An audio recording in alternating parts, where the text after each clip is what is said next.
Hey guys, it's Robert from East Coast Sawing Design. Today I'd like to show you a little video on my sawmilling setup for some of my smaller stuff. I'm talking logs that are under 42 inches long. I typically don't do a lot of sawing under 42 inches long, but the odd time I do, it's a little bit difficult. My mill, which is an SMG Little 9.5, doesn't have equidistant bunk spacings, but it does have a really short bunk section up at the top for basically it's set up for 4 foot. It's 42 inches spread. But the way it's set up, it's hard to add more bunks. So I came up with the idea of having an auxiliary table over top of the bunks. So that's what this is here. It's made entirely out of salvage bed frame angle. It bolts down to the mill deck in 2 locations, just using 5/16 threaded bolts.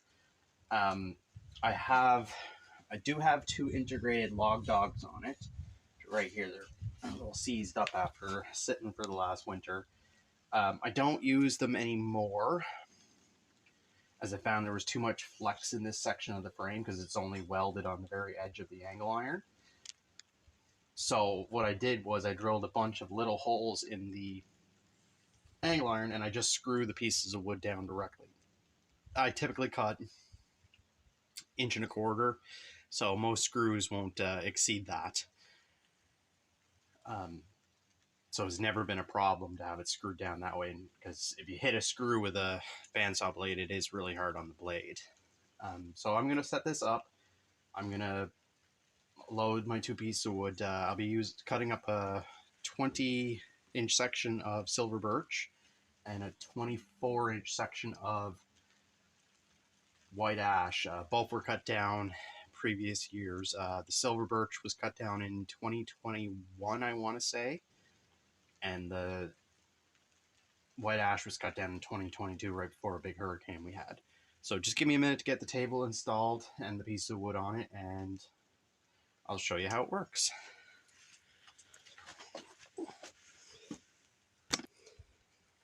So as you can see, just fits down on the deck really nicely. So it's only held in by 2 5/16 inch bolts. Point right here, just one right there, and one right there. I found that using just 2 bolts has been adequate because they're on the infeed side of the blade. The blade moves from right to left if you're pushing the mill, so the forces want to push everything that away from the facing of the camera. So it's been really good for holding it down, because the other side is just going to push down against the bolts. So I'll get the pieces of wood installed and I'll get back to you. Okay guys, so as you can see, I got the white ash on this side, silver maple on this side, just some firewood chunks that we had. Nothing special about them. So now I'm going to fire up the mill and get them sawn. They're not exactly in the best of shape quality wise, but I'll get some stock out of them and we'll go from there.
So as you can see, guys, make really quick work of the shorter lengths. I think this silver birch might be too far gone to use, but we'll see when it starts to dry out. Getting some really cool colors in it, but it's very rotten in the later sections, as even right there you can see. So give me a second to spread this out for you so you can see what we got.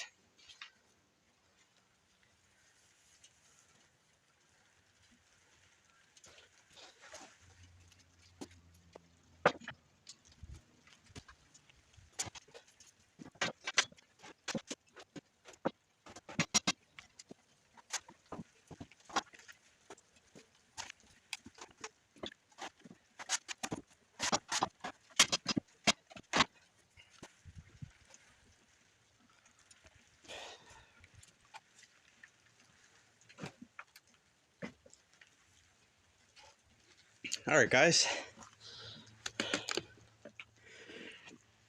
So as you can see, get in a bit closer for a visual. So as you can see with the silver birch, it's very rotten on this side here.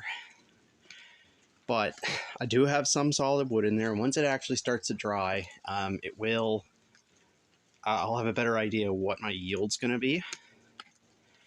But I mean, to be fair, the wood is a bit on the older side. Now, for the ash, I'm very happy how the ash came out. So as you can see, there's a little bit of rot off the one limb of this crotch section, but the rest of it's actually quite solid and quite nice. And the rot's only isolated to one side. Give me a second here, see if I can find a broom. Sweep some of the sawdust off for you. Or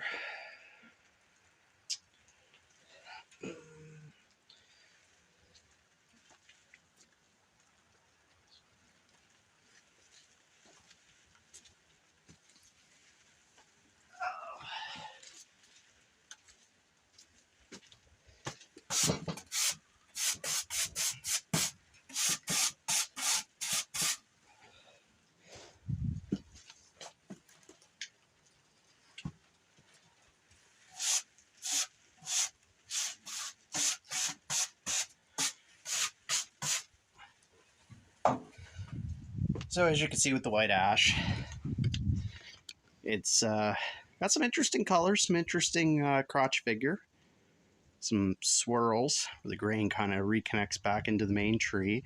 You can see more of that black streak from the rot. All in all, it's quite a solid. It was quite the solid little piece of wood.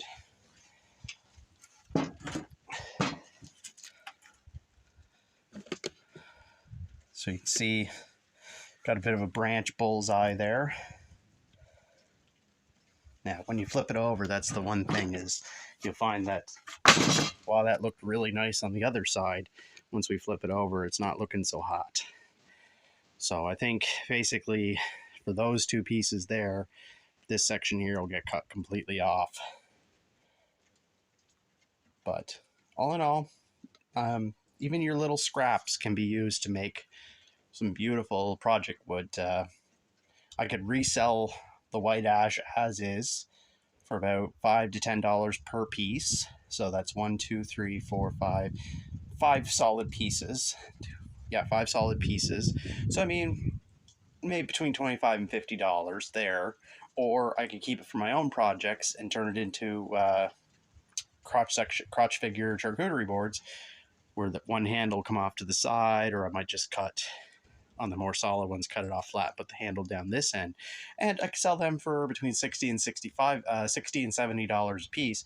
So on the low side, 5-6, I could make 300 off these 5 pieces of board. So depends on what you're willing to do for work. Now the birch, again, I don't think it's going to be very usable with the rot that's up the one side, but it is, these are 16 or 20 inches long, I can't remember. So they're 17 inches long, so I could potentially cut off the rot and make a book-matched square cutting board out of it. So it all depends on what usability I can get out of the pieces, but it was still a fun little piece of saw for you guys. So if you like my videos, comment, share, subscribe, like. If you don't like my videos, tell me why. Thanks. I'll catch you on the next one.